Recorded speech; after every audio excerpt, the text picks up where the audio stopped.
বাংলাদেশ জাতীয় বধির সংস্থার দীর্ঘদিন ধরে চলমান দুর্নীতি ও ষড়যন্ত্রমূলক তৎপরতার বিরুদ্ধে সংস্থার সাবেক বিতর্কিত নেতৃত্ব তৈমুর আলম খন্দকার ও তার সহযোগী জাহিদ হাসান দীপুর বিরুদ্ধে অনিয়ম ও দুর্নীতির অভিযোগ এনে প্রতিবাদে মুখর হন বধির জনগোষ্ঠী।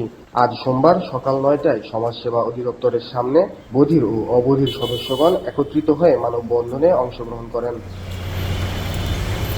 মানববন্ধনকারীরা জানান, বিগত কমিটিগুলোতে তৈমুর আলম ও জাহিদ হাসান দীপু নিজেরা তাদের আত্মীয় স্বজনদের মাধ্যমে একাধিক আর্থিক ও গণতান্ত্রিক অনিয়ম করেছে। অডিটবিহীন অর্থ ব্যয়, নিয়ম বহির্ভূত অর্থ উত্তোলন, একক সিদ্ধান্তে সদস্যপত্র প্রদান সহ নানা অনিয়ম করেছে তারা।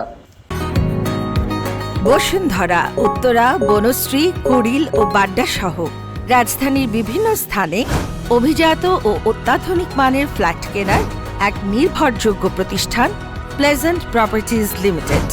তাই আপনার স্বপ্নের আবাসনের জন্য আজই যোগাযোগ করুন।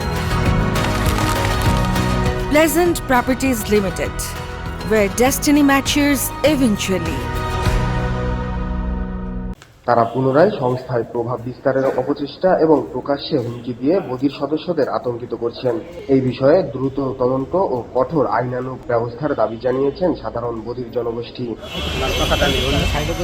শাহরিয়ার জামিল নূর, ভিওডি বাংলা, ঢাকা। আমরা কোনো উন্নতি পাইনি, যে 10 জন একটা হাসপাতাল করেছে,